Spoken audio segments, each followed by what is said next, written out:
പൊഴിഞ്ഞു വീണു പാട്ടുകൾ.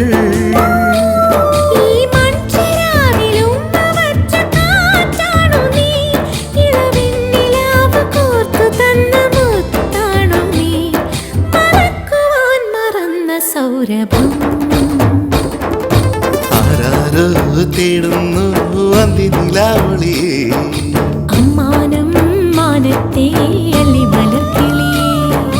കനവ് പോലെ പുതു കവിത പോലെ കടൽ പോലെ കാറ്റുപോലെ ഓർമ്മയിൽ.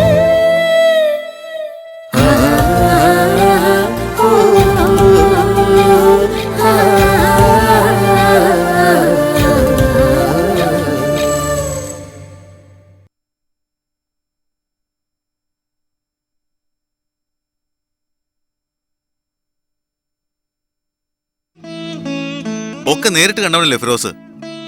അവൻ പറഞ്ഞ പോലെ ഒന്നും നടന്നു കാണില്ലെന്ന് ഇവിടെ ഇരിക്കുന്ന അമ്മയ്ക്ക് എങ്ങനെ ഉറപ്പിക്കാൻ കഴിയും?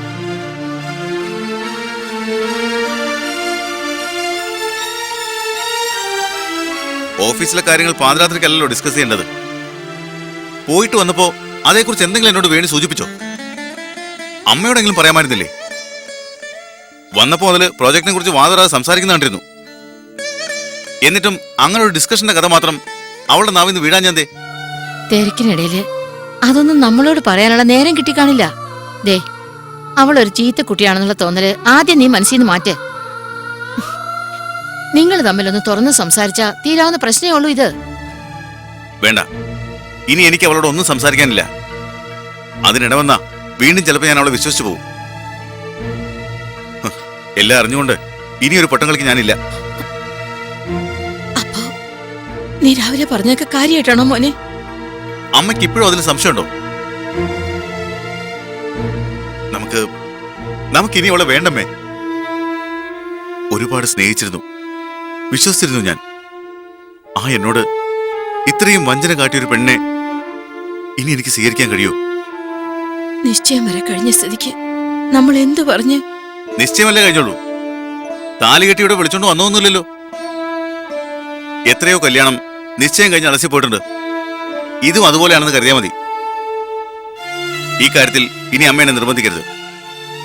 എനിക്ക് ഈ കല്യാണത്തിന് സമ്മതമല്ലെന്ന് അമ്മ എന്ന് അവരോട് പറഞ്ഞേക്ക്. കാരണം അന്വേഷിക്കുമ്പോ അതും വെളിവാക്കിയേക്ക്. പിന്നെ പുറകെ കിടന്ന് ശല്യം ചെയ്യാൻ അവിടുന്ന് ആരും വരില്ല. മതിയായി. ഈ പെൺവർഗത്തോട് തന്നെ വെറുപ്പായി തുടങ്ങി.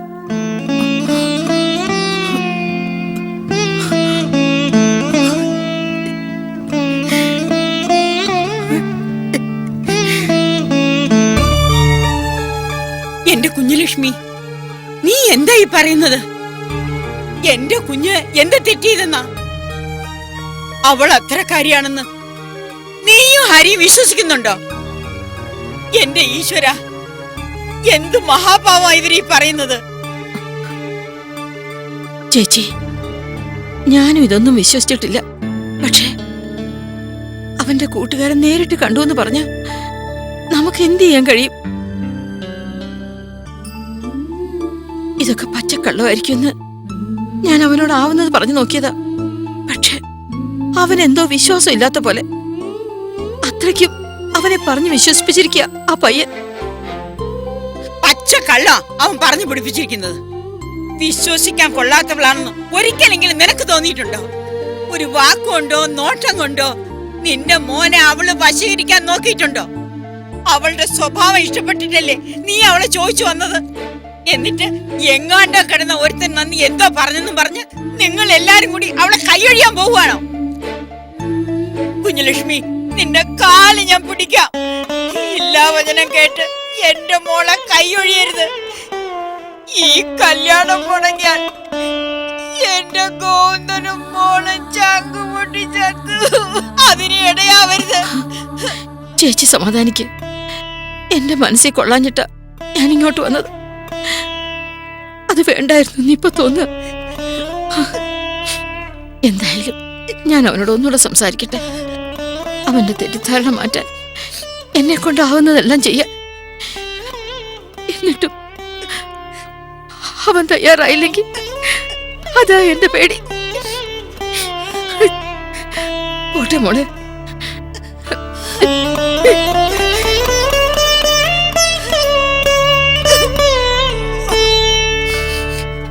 മോളെ പോകുന്ന വരുമ്പോ ഞാൻ എങ്ങനെയാ മോളെ ഇതൊക്കെ അവനോട് പറയാ? കല്യാണക്കുറി അടിച്ചത് വാങ്ങാൻ പോയിരിക്കുക. പറയാതെ പറ്റില്ലല്ലോ അമ്മേ. സ്വർണ്ണമയൂരം സ്വർണ്ണമയൂരം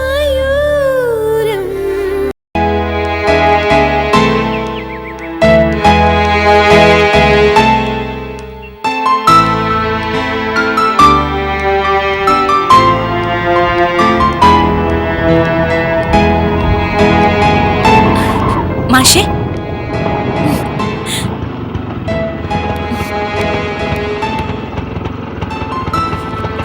ദാ.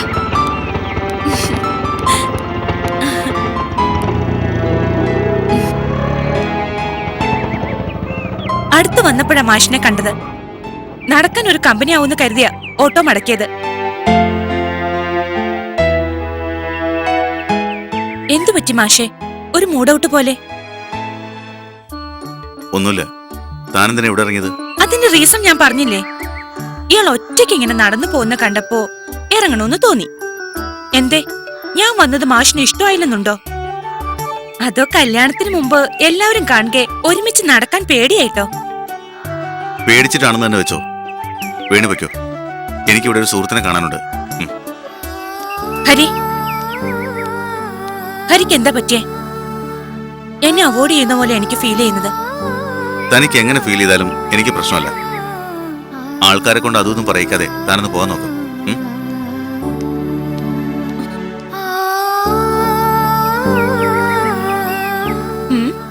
ജാടയായി.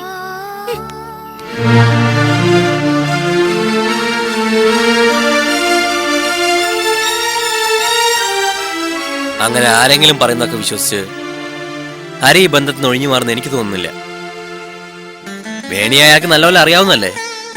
എന്നിട്ടും ഈ കേട്ടതൊക്കെ അയാൾ വിശ്വസിക്കണെങ്കിലേ പറഞ്ഞത് അത്ര അടുപ്പുള്ള ആൾക്കാരായിരിക്കണമല്ലോ. ഈ മഹാഭാവം പറഞ്ഞു പറ്റിയത് എന്തിനു വേണ്ടി ആയിരുന്നാലും അയാളെ തലയിൽ ഇഴുത്തി വീഴും. അഥവാ അങ്ങനെ ഒരാൾ പറഞ്ഞു വിശ്വസിപ്പിച്ചെന്നിരിക്കട്ടെ, എന്നാലും ഹരിക്കയിലെ സത്യം എന്താണെന്ന് ഇവിടെ വന്നൊന്ന് അന്വേഷിക്കായിരുന്നില്ലേ? അല്ലെങ്കിൽ വേണിയോട് എന്നെ നേരിട്ട് ചോദിക്കാമായിരുന്നില്ലേ? അതൊന്നും ചെയ്യാതെ ഇങ്ങനൊരു തീരുമാനമായി കുഞ്ഞുലക്ഷ്മിയെ പറഞ്ഞുവിടാന്ന് വെച്ചാ കാരണം എന്താന്ന് അമ്മയോട് അവർ വ്യക്തമായിട്ടൊന്നും പറഞ്ഞില്ലേ? അങ്ങനെ തെളിച്ചൊന്നും പറഞ്ഞില്ല.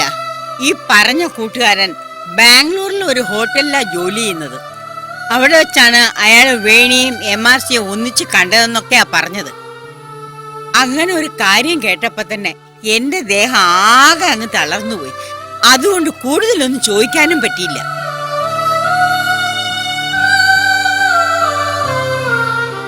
വേണിയോട് ഇതെങ്ങനെയാ പറയുക? എല്ലാരും കൂടെ പറഞ്ഞു അവളെ ആഗ്രഹിപ്പിച്ചിട്ട് ഒരിക്കൽ എന്റെ കുട്ടിക്ക് ഇതുപോലൊരു അനുഭവം ഉണ്ടായതാ. ആ വേദനയൊക്കെ അവളൊന്നും മറന്നു വന്നതാ. വീണ്ടും അതുപോലൊന്ന് ആവർത്തിക്കാന്ന് പറഞ്ഞ ഈശ്വര, എന്റെ കുട്ടി ഇതെങ്ങനെ സഹിക്കും? കരക്കാരെ ക്ഷണിച്ചു വരുത്തി നിശ്ചയിച്ച ഒരു കല്യാണം ഇങ്ങനെ ഒരു കാരണം പറഞ്ഞ് മുടങ്ങിപ്പോയാ ചുറ്റുവട്ടത്തുള്ളവരോട് നമ്മൾ എന്ത് സമാധാനം പറയും? നിങ്ങളാരും വിഷമിക്കണ്ട, ഈ കല്യാണം മുടങ്ങൊന്നുമില്ല. ഹരിയുടെ തെറ്റിദ്ധാരണയൊക്കെ മാറ്റിയെടുക്കാവുന്നേ ഉള്ളൂ. കൂട്ടുകാരന്റെ വായിൽ തന്നെ ഇങ്ങനെയൊക്കെ കേൾക്കേണ്ടി വരുമ്പോ ആരായാലും ഒന്ന് പതറിപ്പോവും. അതൊന്നും സാരമില്ല. ഞാനിപ്പൊ തന്നെ ഹരിയെ കണ്ടൊന്ന് സംസാരിക്കാം. അതോടെ എല്ലാം ശരിയാവുമെന്ന് എനിക്ക് ഉറപ്പുണ്ട്. ശരിയാ മോനെ, നീ ചെന്നൊന്ന് അയാളോട് സംസാരിക്ക. അയാളുടെ മനസ്സിൽ എന്താണെന്ന് വിശദമായിട്ട് നമുക്ക് അറിയാൻ ചെയ്യാമല്ലോ. ഞാൻ കൂടെ വന്നാലോ ഗോപ? വേണ്ട അമ്മാവ, പെട്ടെന്ന് അമ്മാവനെ നേരിടാൻ ഹരിക്കൊരു ബുദ്ധിമുട്ടുണ്ടാവും. പലതും തുറന്ന് സംസാരിക്കാനും കഴിയില്ല. ഞാൻ ഒറ്റയ്ക്ക് പോയിക്കോളാം.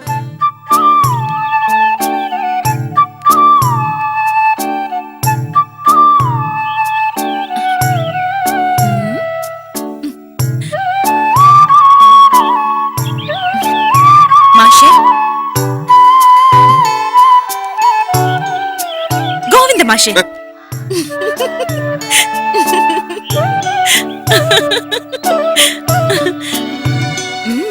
എന്തു പറ്റി? ഈ പകലുറക്കം പതിവില്ലാത്താണല്ലോ.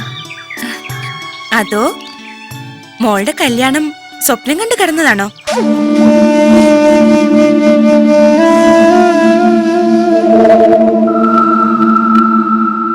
അച്ഛനെന്താ നല്ല സുഖമില്ലേ? ആകെ വല്ലാതിരിക്കുന്നല്ലോ. ഒന്നുമില്ല മോളെ, വല്ലാതെ ഉറങ്ങിപ്പോയി അതിന്റെയാ. ആ വരുന്ന വഴി ഞാൻ നമ്മുടെ ഹരിമാഷിനെ കണ്ടു. കല്യാണം ഉറപ്പിച്ചതോടെ പുള്ളിക്കാരൻ ആകെ അങ്ങ് നെർവസ് ആയിപ്പോയി. സംസാരിക്കാൻ തന്നെ വലിയ പാടാ. നമ്മൾ എന്തെങ്കിലും അങ്ങോട്ട് ചോദിച്ചാ ഒന്നോ രണ്ടോ വാക്കിൽ കഷ്ടിച്ചൊരു മറുപടിയും. ഇക്കണക്കിന് കല്യാണം കഴിഞ്ഞാ എന്നോട് മിണ്ടുകയില്ലെന്ന് തോന്നുക അമ്മായി.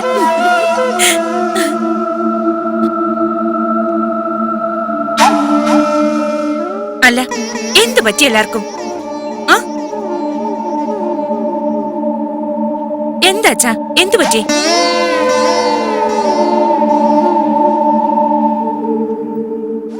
എന്തു, എന്താ കാര്യം? ഒന്നുമില്ല ചേച്ചി. അത് കള്ളം. എന്തോ പ്രശ്നമുണ്ട്. അമ്മായി എന്നോട് പറ. ഇവിടെ എന്ത് പ്രശ്നം മോളെ? ഒന്നുമില്ല. മോള് പോയി വേഷം മാറിയിട്ട് വാ, അമ്മായി ചായ എടുക്കാം. അമ്മായി, എന്നാ ഒരു ചായ അച്ഛനും എടുക്ക. ഞാൻ വന്ന ഉറക്കത്തിന്ന് വിളിച്ചുണർത്തിയത്. മാഷൊന്ന് ഉഷാറാവട്ടെ. എന്ത് മോളെ? എന്താ അമ്മാവ? നടന്നതൊക്കെ മോൾ അവളോട് പറയണം. അത് വേണോ ഗോവിന്ദ? അവൾ ഇതൊക്കെ അറിഞ്ഞ എങ്ങനെ സഹിക്കും എന്റെ കുട്ടി? സഹിച്ചല്ലേ പറ്റൂ. അവൾക്ക് സങ്കടം ഉണ്ടാവും എന്ന് കരുതി എത്ര നാൾ നമ്മളിത് മറച്ചു വയ്ക്കും? അത് വേണ്ട. ഒരു നിമിഷം മുമ്പേ അവൾ ഇതൊക്കെ അറിഞ്ഞിരുന്നോട്ടെ. ഇന്ദു, ചെല്ലുമോളെ. ഇപ്പൊ അവളോട് ഇത് പറയാൻ നിനക്ക് മാത്രമേ കഴിയൂ.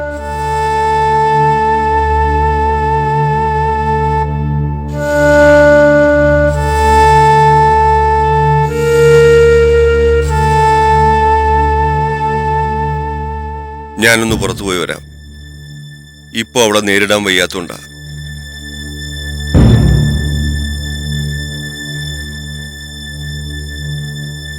എങ്ങനെ? മോള് ചെല്ല്, അമ്മ ചായ എടുക്കാം.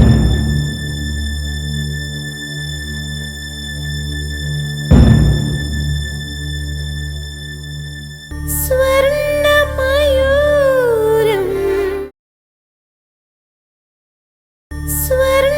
സ്വർണ്ണമയൂരം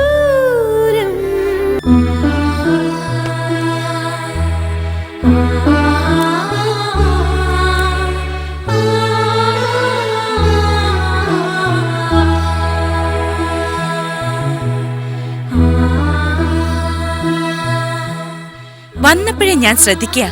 എന്താ നിനക്ക് പറ്റിയത്? എന്താ എന്താ മോളെ? അത് പിന്നെ ഹരിമാഷിന്റെ അമ്മ ഇവിടെ വന്നിരുന്നു. ഓ, അത് പുതിയൊരു കാര്യമൊന്നുമല്ലല്ലോ. ഇതിനു മുമ്പ് എത്രയോ പ്രാവശ്യം അമ്മ ഇവിടെ വന്നിട്ടുണ്ട്. നീ കാര്യം എന്താന്ന് വെച്ചാൽ തെളിച്ചു പറ.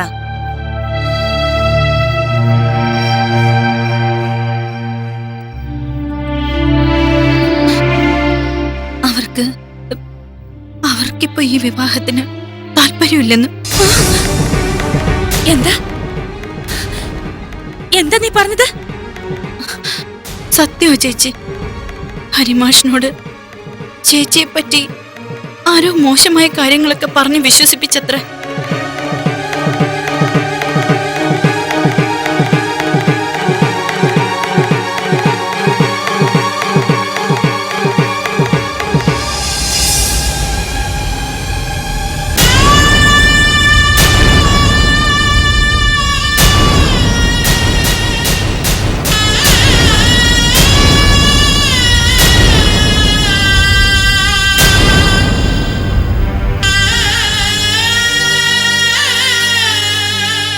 അന്ന് ബാംഗ്ലൂരിൽ ചേച്ചി MRCയോടൊപ്പം ടൂറ് പോയില്ലേ?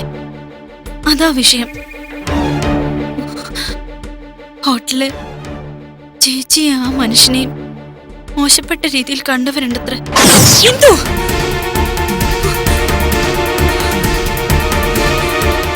ആരാ ആരാ ഇത് പറഞ്ഞത്?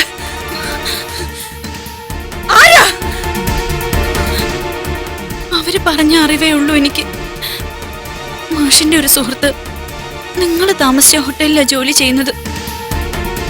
അയാളാ മാഷിനോട് ഇത് പറഞ്ഞത്.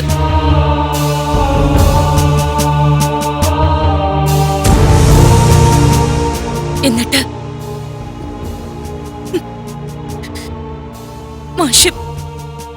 മാഷത് വിശ്വസിച്ചോ? അതുകൊണ്ടാവുമല്ലോ ഇങ്ങനൊരു തീരുമാനവുമായി അമ്മയെ പറഞ്ഞു വിട്ടത്.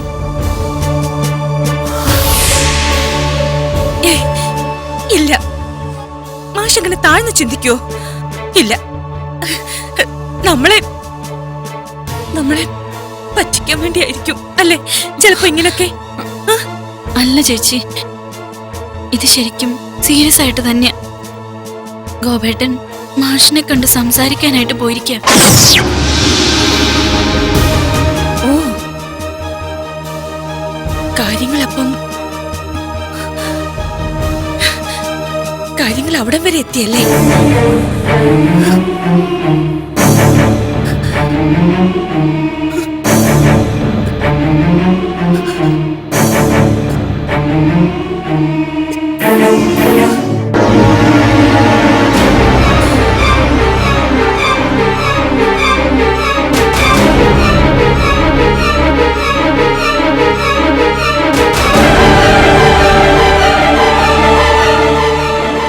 മോളെ